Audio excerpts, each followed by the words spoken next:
72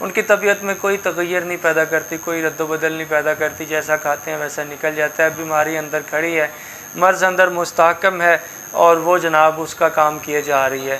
تو طبیعت اس انسان کی انہی چیزوں کی طرف مائل ہوتی ہے جو کہ اس کے نقصان دینے والی چیزیں ہوتی ہیں۔ چاول اسے نقصان دیتے ہیں، بڑے کا گوشت نقصان دیتا ہے، دہی اسے نقصان دیتا ہے، سفید لال دال اسے نقصان دیتی ہے، اور اس کے بعد بوتلیں، جوسز، یہ چیزیں اسے نقصان دیتی ہیں، ٹھنڈی اشیاء۔ لیکن وہ ٹھنڈی اشیاء استعمال کرتا ہے کس لیے؟ کہ میں ٹھیک ہو رہا ہوں، میں ٹھیک ہوں۔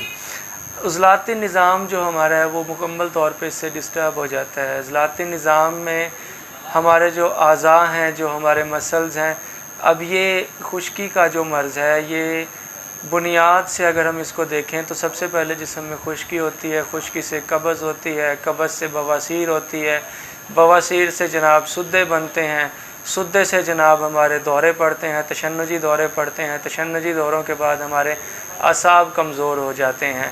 تو بنیاد خشکی ہی ہوتی ہے، اعصابی نظام کو یہ اس طرح سے مفلوج کر دیتا ہے۔ سدے بن جاتے ہیں ایسے مریض کے جسم سے اخراج نہیں ہوتا گندے فاسد مادوں کا، اور تشنجی دورے تو خیر اسے نہیں پڑتے، لیکن اس کی حالت ویسی ہی ہو جاتی ہے۔ اور اس کے بعد اندر زخم ہوتے ہیں، بہت زیادہ موقع ہوتے ہیں، اور اندر سے خون اور دوسرا مواد جاری ہوتا ہے۔ بسا اوقات یہ مواد دوائی، اینٹی بائیوٹکس یا کوئی اس طرح کی کوئی چیزیں استعمال کرنے سے رک جاتا ہے، لیکن اندر مرض مستحکم رہتا ہے۔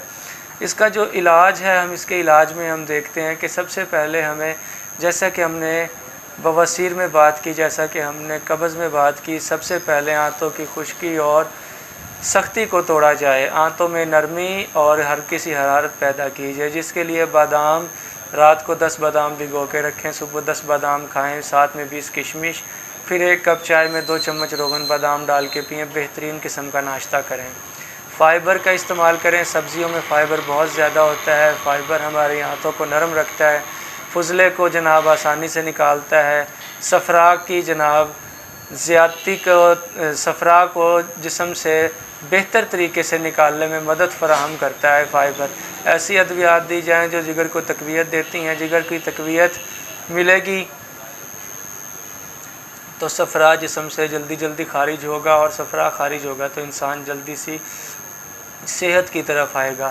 اس کے لیے آپ ترکٹا دے سکتے ہیں، ترکٹا میں فلفل سیاہ ہے، فلفل دراز ہے اور سون ہے، تینوں ہم وزن کوٹ کے ان کو پیس کے رکھ لیں، اس میں مولی کا نمک ملا لیں، یہ بہترین قسم کی آپ کی دوائی ہے، یہ آپ استعمال کر سکتے ہیں۔ اینٹی ایسڈ کیپسول جو کہ ہم نے بواسیر میں ڈسکس کیے تھے، وہ بنا کے آپ انہیں دے سکتے ہیں۔ ریوند خطائی کا اس معاملے میں بہت اہم کردار ہے۔ ریوند خطائی آپ 1 چمچ صبح شام، 1 چمچ صبح 1 شام، اس کے ساتھ میٹھا سوڈا ملا کے آپ استعمال کر سکتے ہیں۔ میٹھا سوڈا کا پڑچھان کریں، ریوند خطائی 80 نمبر کی چھاننی سے موٹا موٹا چھان لیں، اسے آپ استعمال کریں، بہت اچھی دوائی ہے۔ قبض کشا آپ استعمال کریں، قبض کشا روزانہ کی بنیاد پہ، تاکہ ہماری بڑی آنت کی صفائی لازمی ہو جائے، اور جو 72 مسامات بند ہو چکے ہیں وہ 72 مسامات کھل جائیں۔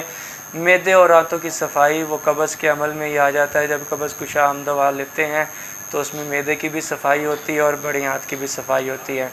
اس کے بعد محلل اورام ادویات استعمال کرنی چاہیے، یعنی ایسی ادویات جن سے ورم تحلیل ہوں، کیونکہ یہ مرض ورم ہمارے جسم میں پیدا ہو جاتا ہے، جس کی وجہ سے یہ مرض پیدا ہوتا ہے۔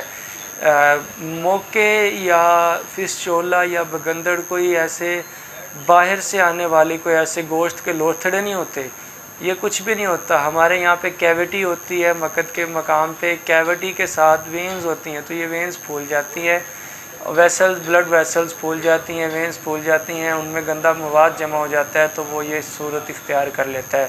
تو محلل اورام ادویات سے وہ جناب جو یہ پروسیس ہے اس ورم کو تحلیل کریں گی۔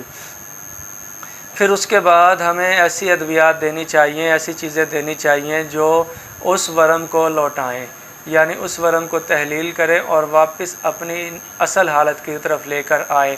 جس طرح سے اس میں سوہانجنے کا بہت بڑا کردار ہے، سوہانجنے کے جناب پتے، سوہانجنے کے جناب یہ بیج، اور اسی طرح سے سریش کا بہت بڑا کردار ہے۔ سریش کی 5 چیزیں آپ لے لیں، اس کی جڑیں لے لیں، اس کے پھول لے لیں، اس کی چھال لے لیں، اس کے پتے لے لیں، اس کے بیج لے لیں۔ یہ پانچوں اجزاء آپ کوٹ پیس کے شہد میں ملا کے رکھ لیں کہ 1 چمچ صبح شام۔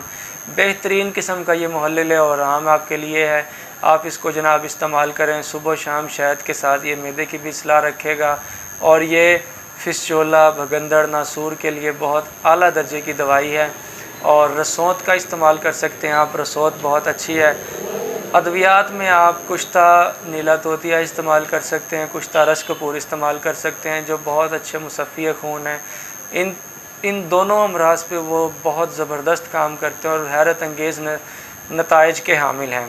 اس کے علاوہ آپ اس میں کوڑتمے کا نمک استعمال کر سکتے ہیں، ہریڑ استعمال کر سکتے ہیں، اور حکیم صابر ملتانی رحمۃ اللہ علیہ کا نسخہ ہے ملین نمبر 4، جس کے 4 اجزاء ہیں: گندک آملہ سار ہے، بابچی ہے، اجوائن ہے، اور اس میں آپ رائی ملا سکتے ہیں یا تیز پاس ملا سکتے ہیں۔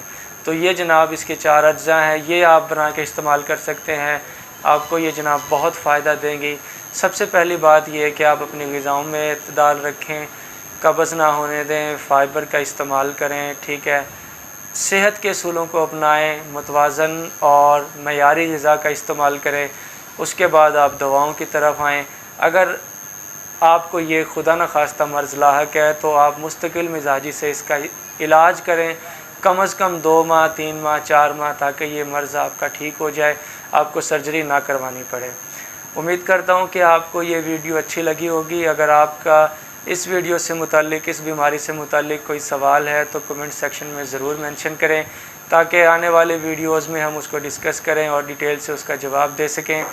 اگر آپ کو ویڈیو پسند آئی ہے، چینل کو لائک کریں، سبسکرائب کریں اور سب دوستوں سے شیئر کریں۔ اپنا خیال رکھیے گا۔